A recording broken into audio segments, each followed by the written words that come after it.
Good afternoon. My name is Bernard Reynolds, Associate Director of Leadership and Organizational Development at Towson University. I'm your moderator for our first webinar of 2019. Our focus is on leadership communication skills under the title, We Have to Talk, Navigating Difficult Conversations. A few housekeeping details before we get started. Audience microphones and telephones are muted. But we encourage you to type in comments and questions using the Q&A dialog box at the bottom. We will monitor these throughout the session and address them during the session or at the end. This webinar is produced by the Division of Strategic Partnerships and Applied Research at Towson University, and copies of the slides for the session will be available next week. Difficult conversations are, by definition, ones we want to avoid. You're confronting staff or colleagues head-on, one-on-one about a sensitive issue or personnel problem. And these conversations are scary because the stakes are high and there's real cost to failure. However, avoidance is a poor leadership communication strategy. Our panelists call them necessary conversations, as they are required in order to resolve conflict or improve performance, modify behavior, motivate, and to build your team. Skills to conduct difficult conversations are incorporated into the leadership and team building programs at Towson that we develop for our clients. And our panelists have contributed to these leadership development programs and will share with us some ideas about how to plan and conduct difficult conversations that build relationships, strengthen a collaborative and productive workforce. Our purpose for this webinar is to provide you with some practical information and more than a few ideas as to how you can prepare for and conduct an effective one-on-one conversation with staff or peers, teammates, or even your boss. Our agenda will cover 3 areas: preparing for the conversation, navigating through it, and then staying engaged afterwards. Scheduled 2 panelists for this webinar. However, Timothea Flowers had a last-minute emergency and cannot join us, but I am pleased to welcome our co-panelist, Sharon Sampson-Ball, a human resource consultant, trained mediator, and certified personal and executive coach. She serves as a mediator for the Baltimore Mediation, the oldest mediation firm in Maryland, specializing in the transformative model. She also provides professional and life coach experience services to individual clients. Sharon, good afternoon. When developing Hi, Bernie. how you doing? When developing leadership and training programs with our clients, we address a variety of skills needed to lead an organization or to lead others or to lead oneself, including communication and team building. And in our programs, there's usually a lot of interest in difficult conversations as a topic. Have you observed the same in your executive coaching work, and what kinds of conversations are they typically avoiding? Absolutely, Bernie. Good morning, good afternoon, and thanks for having me. I am so excited to be with you today. The kinds of conversations that I have found most leaders are reluctant to confront are conversations, and this is particularly in a leader's workplace. Conversations regarding someone's performance, stereotyping, microaggressions, individual accountability, problematic behaviors, feeling disrespected or discounted, asking for assistance, admitting failure, and apologizing. Throughout my career, I've had to have many difficult conversations like these. Well, Sharon, can you share an experience that illustrates the dynamics of personal conversations? Absolutely.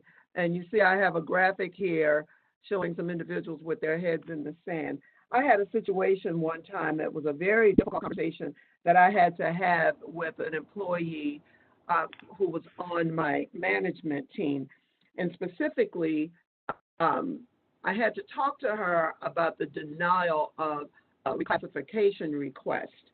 And I could have very easily just handed her a piece of paper and say, the analyst denied your reclassification, or I could have dealt with it directly by meeting with the individual, and that's what I chose to do. So I decided to have the conversation with her one-on-one. I knew that she wouldn't be pleased, but who would be pleased getting that kind of feedback about a reclassification request? This employee had been a member of my management team, and it was a group of individuals who had always operated with great synergy. So I was very familiar with this employee's very strong personality and the fact that she was very firm in all of her opinions. She was very confident in her belief that a reclassification of her position was warranted, but the study, unfortunately, had yielded a different result. So we decided upon a time to sit down and talk about the results of the study. My approach for this conversation was to lead with the fact that the news was not good. I led with the bottom line of the analyst's determination about her reclassification request, and I went through it, and I decided to go through it step by step. Not surprisingly, this employee disputed every component of the study as had been prepared by the analyst. And in the end, she did not agree with the results, obviously, and she literally stomped out of my office. We eventually were able to have several follow-up conversations about the decision, and we actually talked about her reaction at the meeting. We also discussed additional duties and responsibilities that could be legitimately added to the position that she occupied, and ultimately, additional duties and responsibilities that could be added to her position that could ultimately lead to a reclassification.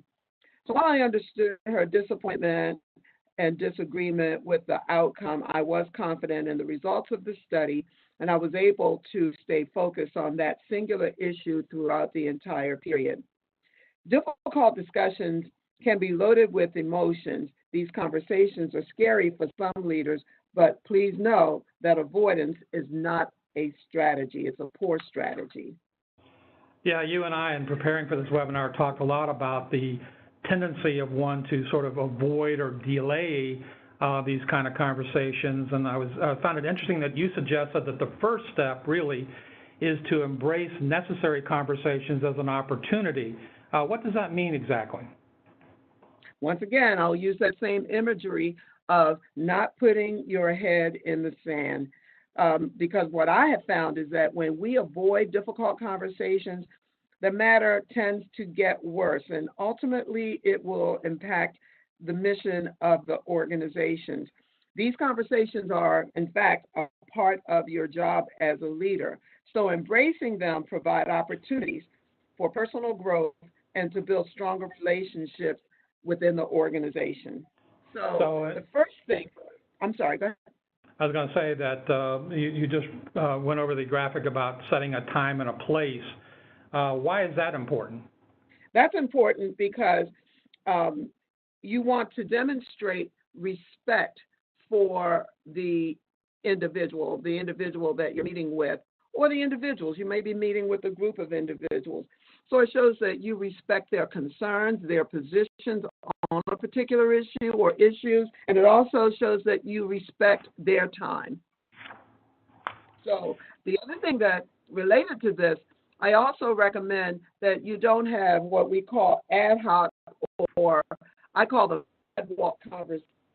Like, oh, by the way, they're at the water cooler, at the coffee, or at the coffee maker, you go up to someone and say, by the way, you know, they denied your reclassification request. Obviously, that is not going to have a good outcome.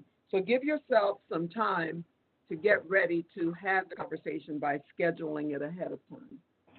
I also like the fact that by putting it on your calendar, you've sort of made a commitment to that person, kind of the first step in relationship building. But what should happen next? You should prepare. So view this as planning the work and then working the plan.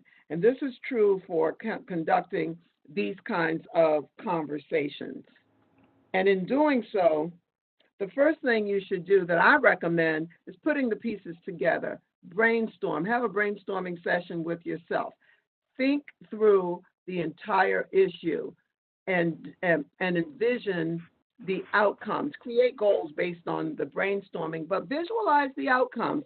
The positive outcomes, the negative outcomes that could come about. So, for example, going back to the story from my professional past, I knew that the employee would, because I knew this employee well, I knew that her reaction probably would not be a good one. So I even envisioned that. And so instead of avoiding the conversation with her, I went into it understanding that it might not have the best outcome, but ultimately it did. Once you have identified once you've identified these outcomes, these possible outcomes, the goals and objectives and the possible outcomes, then establish those as the talking points for the conversation with the employee. As we've discussed, this getting ready for these conversations is part of the drill, but also making sure you do a self-inventory of the kind of skills you need to conduct them. What are those skills? So you have to, first of all, you have to remember that these are conversations. These are not presentations that require a PowerPoint presentation. This is a one-on-one, or maybe you talking with a group of employees in the workplace. View these conversations as an opportunity to explore, to understand, and to resolve an issue with another human being or a group of individuals. The two main skills that I recommend are listening and active listening and asking the right questions. Listening skills are critical to all conversations, but are especially so when you're having a difficult conversation. We should focus on what we're hearing and not on what we're saying. Oftentimes, a person, and I think we do this not only in the workplace or in a professional setting, but also in our personal lives. Sometimes we listen to another individual in anticipation of what we're going to say next. So it's important in active listening to pay attention to what we're hearing. It means to hear, but to pay attention with our eyes, with our ears, and with our hearts. The other thing is that to listen effectively, you're not just listening to words that are being said, but you're also listening to the speaker's tone, the other person's tone, and you're also looking at their body language. You're observing their body language. I also recommend, once again, with regard to active listening, that you don't let your mind wander. You listen attentively. So you put away all distractions. You put away, obviously, the cell phone. We always have to say that now in 2019, to mute your phone or to put it away, to silence it. So that's a big distraction now, in 2019, and been that way for a few years now. Anything that distracts you in the, like bringing home into the workplace, or, the bottom line is just don't let your mind wander.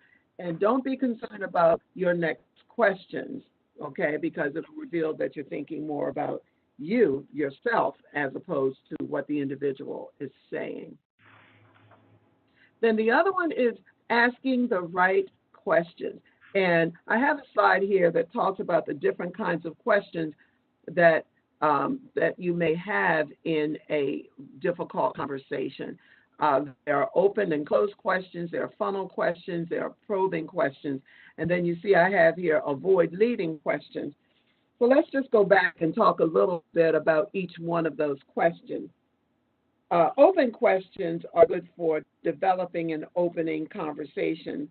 So, for example, you would ask a question like, so what was your reaction? Or please describe what happened. So that gives the other individual an opportunity to expand upon what their position is with in a conversation. An open question also gives you an opportunity to find out more detail. So, for example, you could ask a question like, what else do we need to do to make this a success?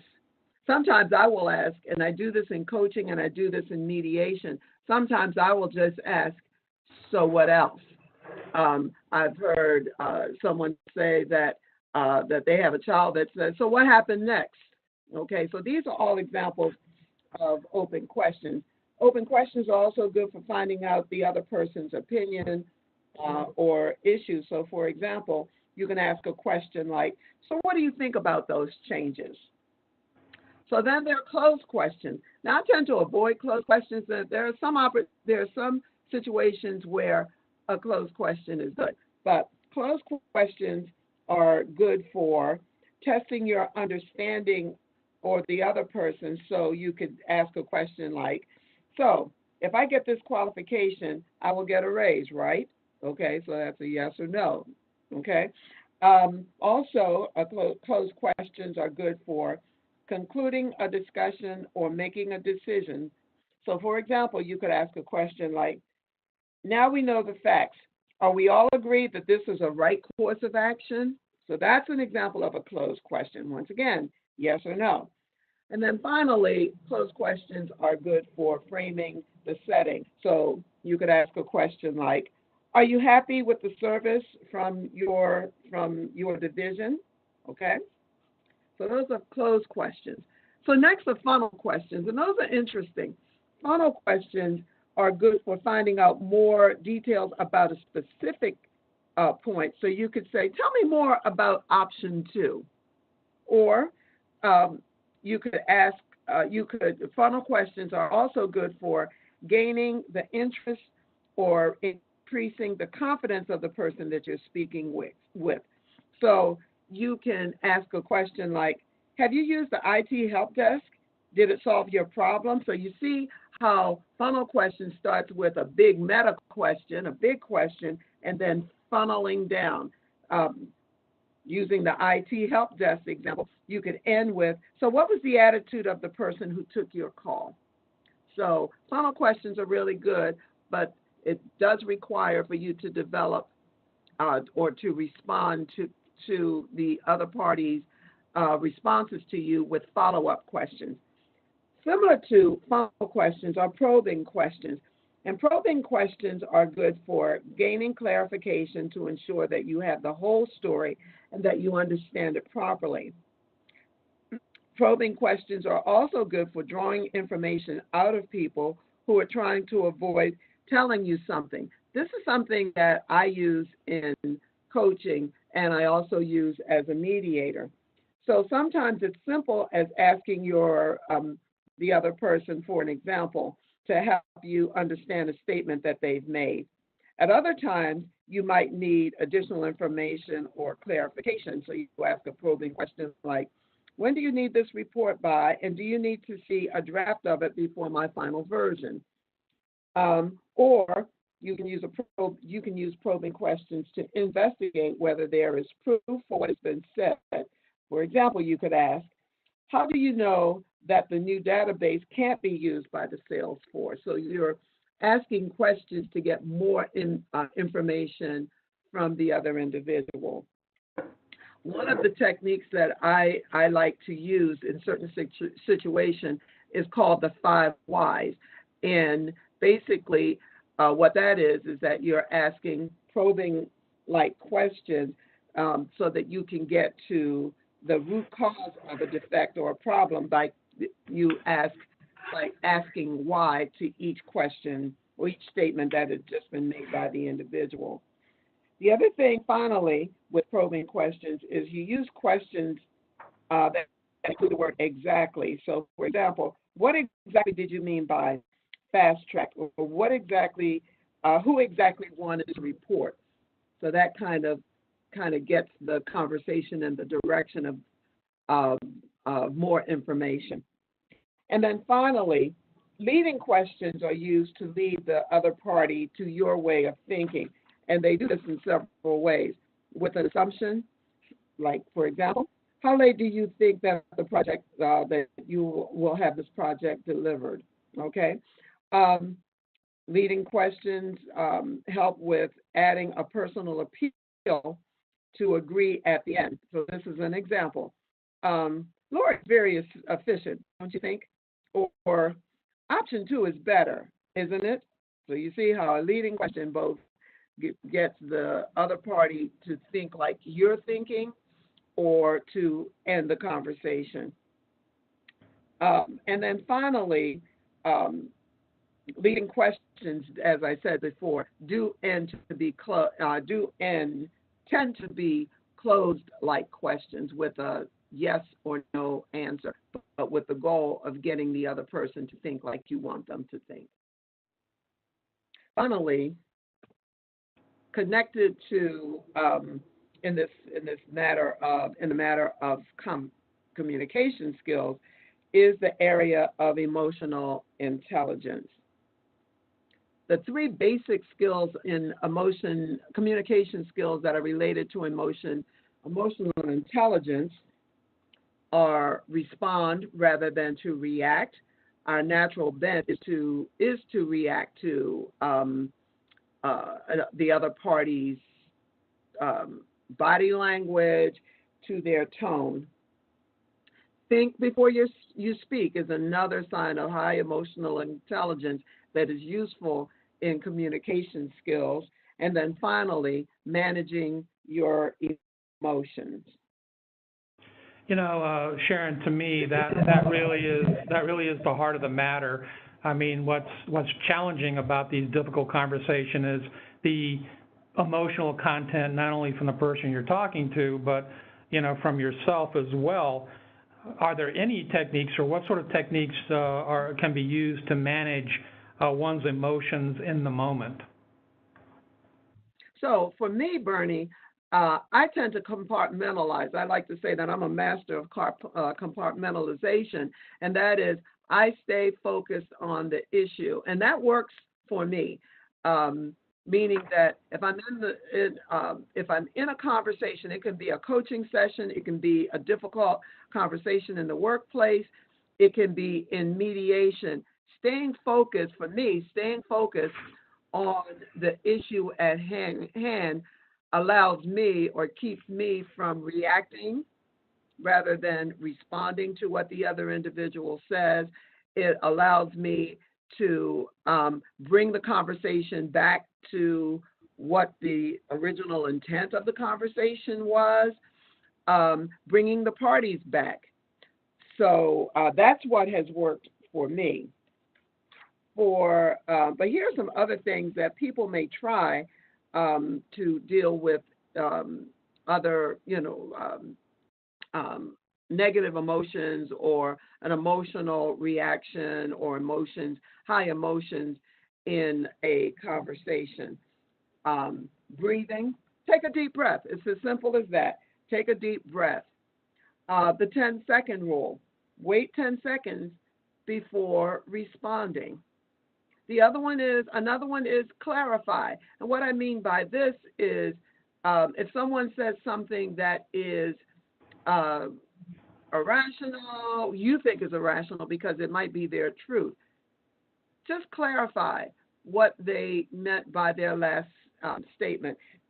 In mediation, one of the tools that we use is reflection. So sometimes just simply repeating the last thing that the person says that is emotionally tinged, you can repeat it back to them, not robotically, but just using their exact words. And then at the end of that reflection, ask them to clarify. So what did you mean by that? Okay? Know what you're going in, know what your own triggers are. You know certain things set you off.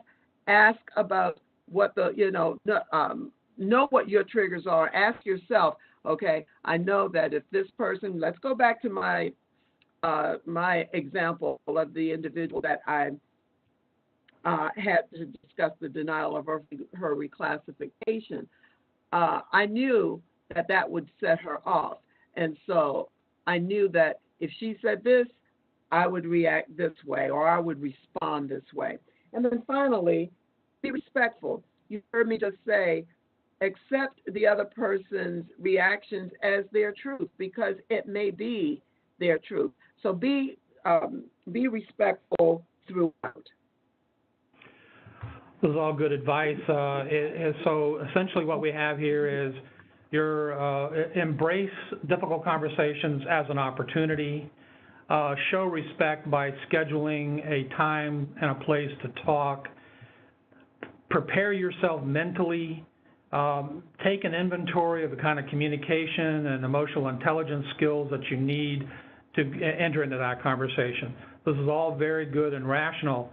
But then there's the conversation itself. So what are some potential pitfalls to look for, and how might one navigate through them?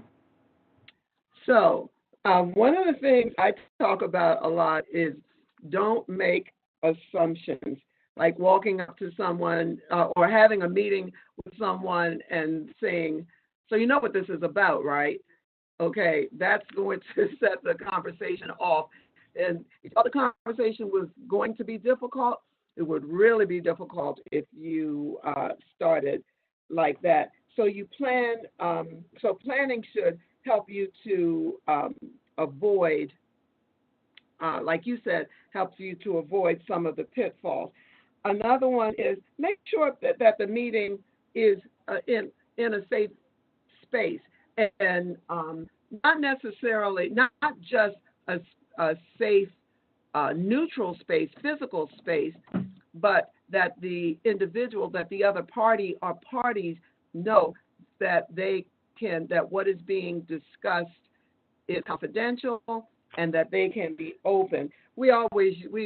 Sometimes we call it the Vegas rule. What happens in Vegas stays in Vegas. And then finally, expect conflict, emotion, and use these techniques to deal with these kinds of reactions and pitfalls. So, as I said before, take a deep breath and ask yourself how you are feeling. Put yourself in the other person's shoes. I call this empathy. Have empathy. Understand that while you might be on the opposite side of the issue from the other person or the other parties, empathize what they're feeling. Accept their truth. Acknowledge that you're not always right. All right? Once again, I keep coming back to listening skills. Improve your listening skills, your active listening skills. Practice patience. This is one of the challenges that I had. But have patience when you're in these kinds of conversations. And then finally, being comfortable with the silence. What happens a lot is that a lot of times we often feel the need to fill up silence when we're in difficult conversations. Now, silence can be powerful. You can use, sometimes you might be on the other side. You might not be the leader, that's having to arrange a difficult conversation. You might be on the other side of that. And I have used silence as a powerful tool, like breathing, giving myself 10 seconds before I respond. But on this side of the conversation, the side we're talking about today, as a leader, we have to be comfortable with silence. Staying silent gives time and opportunity for the speaker to share extra information. It might feel odd to you initially, but you'll be amazed at how much more information emerges after a moment's silence. And then finally, agree on next steps. Whenever I have a conversation, it can be, once again, in mediation, in coaching, but in having a difficult conversation in the workplace, have a mini conversation about, okay, what are the next steps? And then you see here, I've got the 5 whys and the H. Who, what, when, where, why, and how. Who will be involved? What are the next steps? When will we talk again? Where will we meet? Why are we having follow-up conversations? And then how will maybe these next steps be implemented. So it's very important to agree on what the next steps are. You know, when preparing for this webinar, you and I talked a lot about difficult conversations, and we agreed that sometimes just having that conversation is enough to resolve an issue or to put things on the right track. But however, we have both agreed that a leader should not be deterred from staying engaged afterwards. What are some techniques that leaders should use to continue to support their team?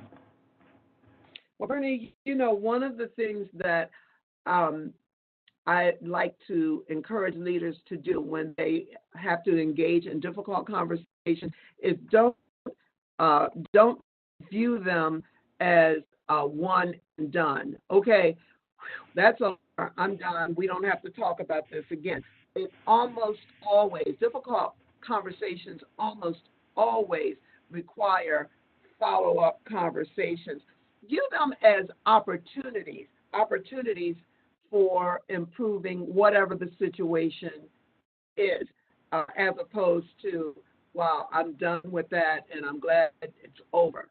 It's more of an opportunity. It is not the end of the road more often than not.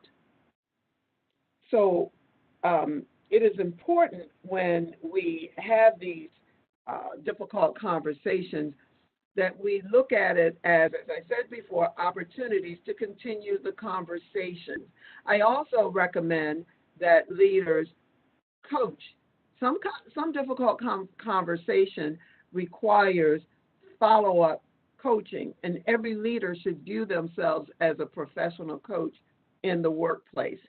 Also, make good on the commitments that might have come about as a result of your conversation with an individual. And then finally, be a role model. Model the kinds of behaviors you expect. And I see this a lot of times in the workplace where a leader has certain expectations for the team, but then they don't demonstrate those behaviors in the workplace. So demonstrate the kind of behaviors, model the kinds of behaviors you expect. I find the point 2 about coaching very interesting as a technique for staying engaged. You're a certified executive coach, but are there any techniques that any leader can quickly learn and use? So, absolutely, and you heard me say this earlier, that my management style was always to view other leaders in the workplace as a coach. If you're a supervisor, you have an opportunity to be a coach in the workplace. And so I think that having the very basic coaching skills as a professional coach is good for any leader to have. It shows concern for the individual. Knowing the individual, you will ultimately know what motivates them. It gives you an opportunity to provide new challenges to the person on your team. The one that I like best is giving support and assistance. As a coach, just like in the athletic world, a coach supports and assists the team. And that is very, if nothing else, your takeaway from being a coach in the workplace is providing ongoing support and assistance. And then finally, it creates a positive work environment. So often, now we've been talking about coaching as a follow-up to a difficult conversation, but oftentimes effective coaching is spontaneous. And it is done right on the spot when something occurs in the workplace. And it is very, very specific to the issue at hand. I think that on this particular slide, the big takeaway is be aware of physiology. So when you are having a follow-up conversation with an employee after a difficult conversation and you are now in that coaching mode, fine-tune your awareness of physiology, posture, gestures, facial expression, tone, tempo, volume. Let me give you an example. Last week, I had to do a mediation for a client, and it was two parties, and one party came in and gave me, the mediator, direct eye contact, would look at the other party. The other party came in, arms folded, back to the other party, side glances at me, that sort of thing. So I knew that as a mediator, but also one that is also a coach, I knew that I needed to employ some of the skills that I talked about earlier in terms of the way I framed questions, the way I just handled that the conversation in the moment to draw, to get information and to draw that person into the conversation. So it's very important as a leadership coach to make sure that you are acutely aware of the other person's body language, the way they talk, and the use of the words that they employ in the middle of the conversation. And then finally, guess what? We're back to listening and questioning. And we've talked about this pretty ad nauseum throughout this entire webinar. And it's make sure that you are employing active listening skills. Start with open-ended questions, or use open-ended questions throughout the entire engagement with the other individual. When you use coaching skills, it ensures or encourages trust between you as the leader and the people that you are in dialogue with. On matters of performance, and the reason I talk about, I included this particular slide, is what I have found in my years in human resources in particular is that a lot of leaders are reluctant to coach employees on matters of performance. And so you heard me talk earlier about, I said that I compartmentalize, and I fleshed that out a little bit in this conversation today about staying focused. So in matters of performance, talk about, stay focused on what the employee did well and what needs improvement. You're not saying you did a bad thing, but here are the areas that need improvement. And the coaching conversations on matters of performance should be interactive, not a one and done at the end of the year, but throughout the year. So I thought it was critical, Bernie, to include a slide about coaching on matters of performance, because in the workplace, if you have a strong performance appraisal system, what happens is that tends to be, my observation is that tends to be the area where most leaders are challenged. Well, thank you for that. We have some time here for some questions. I also want to let everyone know that if you're on LinkedIn, and if they want to connect with you, they should log in and send out a greeting and connect up. Interesting question we've gotten is about what about the difficult conversations with a manager or a supervisor? In other words, not from top down, but from bottom up. Are there any additional skills or hints that a staff person should be aware of to have a kind of a positive result in that situation? So, there's this phrase called managing up, and I think there may be even books on that topic, and I can do some research, Bernie, and shoot those resources back to you. But to answer the question, I think the most important thing that we've talked about today that would be helpful in those kinds of conversations is to stay focused on the issue. You might run into, let me give you two scenarios, possible scenarios. You may run into a manager that is receptive and will sit down with you, is willing to sit down with you and to have that difficult conversation about the issue that you have presented. That's the easy, and then all you have to do is to stay focused on that particular issue.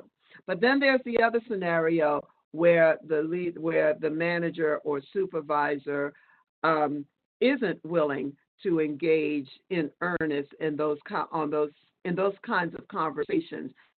I think that in those instances, you start with attempting to schedule that conversation to can we meet to discuss? And you say it up front. And once again, remember the suggestion that I gave, or it wasn't a suggestion, but I said stay away from ambushing someone at the water cooler or at the coffee machine in the break room and say, hey, we need to talk. No, be very, very strategic and very focused on what you want to talk about. Now, in this scenario where you have a manager that is not inclined to have that conversation with you, what I recommend is then that you follow it up in writing. Because what happens when you for lack of a better term, reduce it to writing from your end of that kind of conversation, what happens is that you are able to be ultra clear and focused on what the issue is. But the other side of the coin is that you are letting that manager know, this is what I want to talk about, and here is why. I had a manager that was on one of my management teams in the past, and she always wrote angry emails. So when I became her manager, I told her, hey, it's okay to do that. I suggest that you write that email, write like 10 different versions, but throw away the first 9 versions, because usually the last one is the one where you can push the send button. So that's what I recommend, Bernie. Yeah, I know. We didn't talk about this, but, clearly, and one of the ways you can control your emotions is to try to separate the person or the personal from the issue. Frame the problem or frame the issue without turning it into accusations or you statements. That sometimes can help if you're trying to set up a meeting and try to say, well, I want to talk about these late reports. I want to talk about the fact that you're always late with your reports. That sort of personalization puts people, I think, in a defensive mode. So practicing that sort of keeping the person and the problems separate, I think, helps a lot. It does. For an employee requesting a meeting with a supervisor, and you talked about this a little bit, you talked about being specific, but how specific should you be in your request without actually ending up engaging in the meeting itself? That's a good one. So let's go back to the 2 scenarios that I gave. If you think that will be helpful, the supervisor that is willing to talk, and you already know that going in.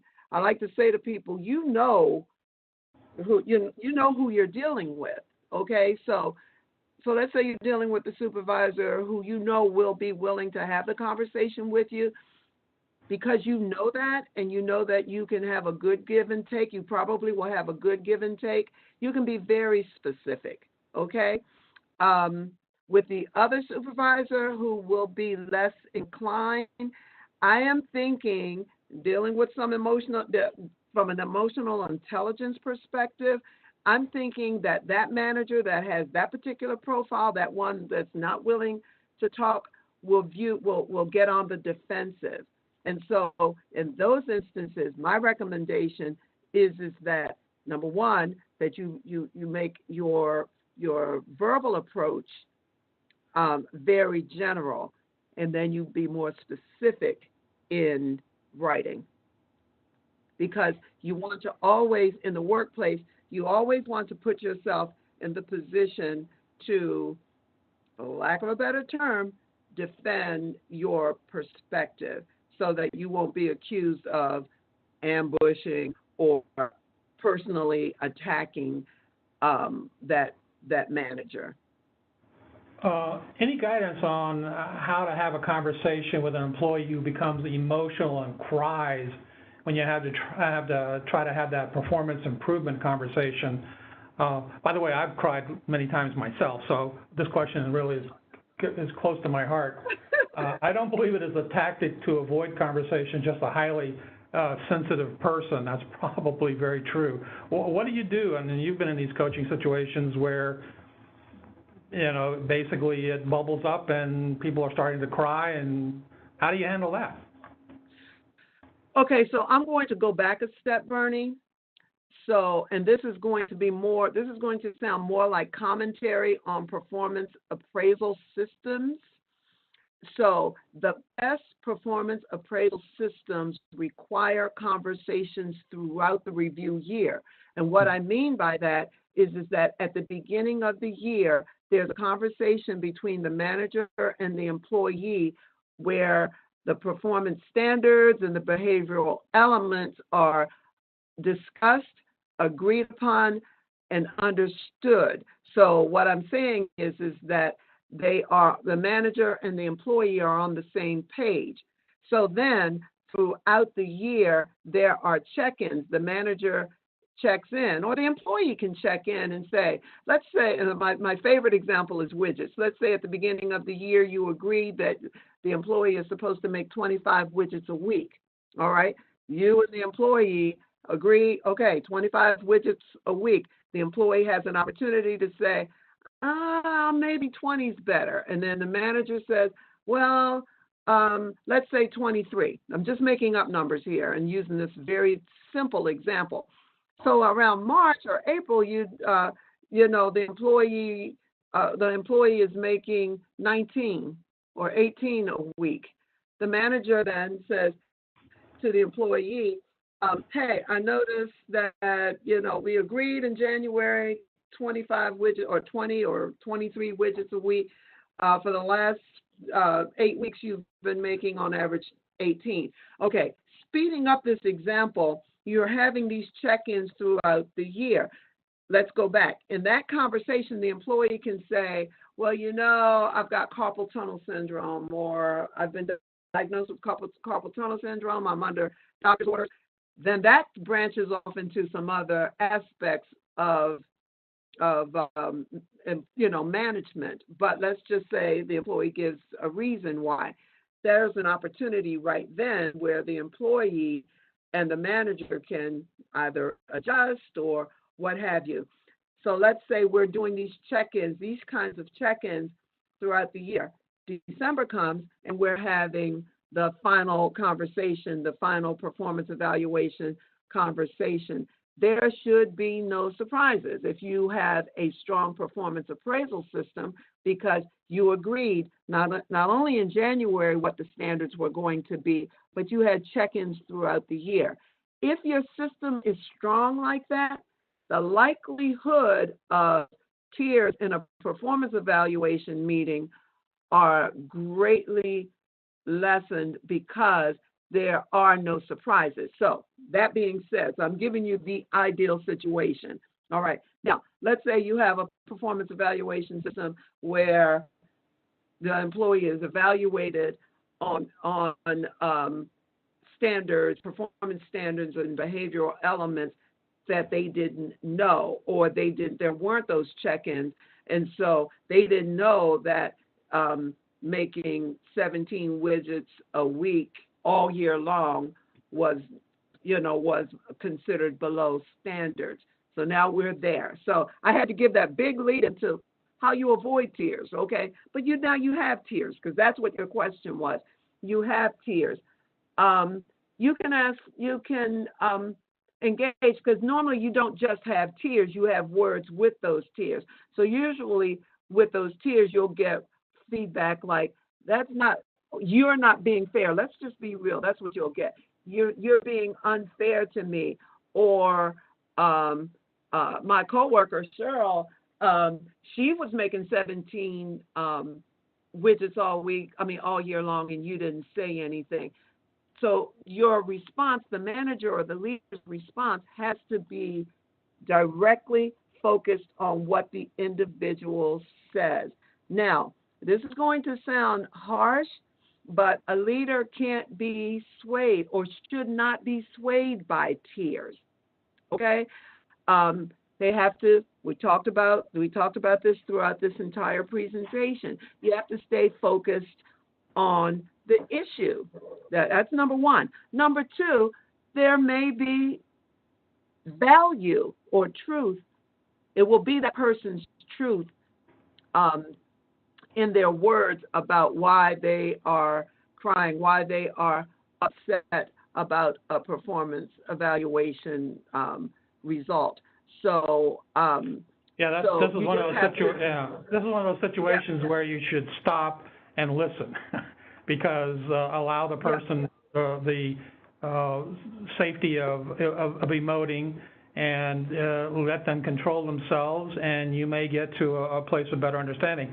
I think a leader who sees this kind of behavior has got to be thinking of the 5 dysfunctions of teams. Clearly, there's some trust issue here that needs to be worked on, and your recommendation about doing performance, not performance reviews, but sort of performance conversations over time could help build that trust. Also, setting very clear goals. Let everyone know, what is the expectation. As you say, there can't be any surprises. And if you're coaching and mentoring like this through the year, you're building relationships that I think the person gets more confident when they're confronted with who they are and what they're trying to do, and whether it meets the goals and expectations of the organization. One last question. And okay, if I can just really emphasize one point that I made and then you made, but I really want to emphasize this in the realm of performance evaluation meetings. It is making sure that the employee is involved in setting those goals, those performance goals and expectations. And when I say involved, that's a conversation. That's not, an edict from on high. That's my very strong recommendation, that you don't tell an employee. You sit down and you agree with the employee. Yeah, I can make 25 widgets a week or what have you. So agreement is so critical. So I just had to add that in, Bernie. Yeah, I agree with that. One last question. We mentioned it a little bit earlier here, but we tend to think of difficult conversations, and I premise it as one-on-one, and then you discussed about situations in which you might be working with a group or a team. When is it not appropriate to have a difficult conversation with a group? I need a little more information. Well, you may have received these memos where someone complains about behavior, and you think to yourself, and everyone got it, and you think to yourself, well, I don't do that. Why did I get this memo? Are there situations like that where the leader needs to be very careful with whom they're holding the conversation, one-on-one or a group? Any tips or tricks there? Right. That example that you just gave has been one of my pet peeves. And that is, there's a thing that's going on in the workplace, but the manager or the management team decides they're going to meet with the whole division. That's not appropriate, because more often than not, everyone in that division knows who that conversation should have been held with. And we talk about respecting other people's time and their concerns. That's misusing or abusing other people's time to talk with a whole unit, and the conversation needs to be held with one individual. We talked earlier, Bernard, about the avoiding conversations. That's something that I've seen leaders do before. They don't want to have the conversation with the one individual, so they have it with everyone. So that's a good example of a time when it's not appropriate to have it with the larger group. Well, thank you very much. I want to thank Sharon for sharing her experience and background and expertise. I want to thank our audience for attending, and we had some great questions. from them. We will be making these slides available online from Towson University by next week. Everyone who registered for this course will get a notification of where they're located, and we are going to be scheduling additional webinars throughout 2019, and we will keep you informed of that. Again, thank you very much.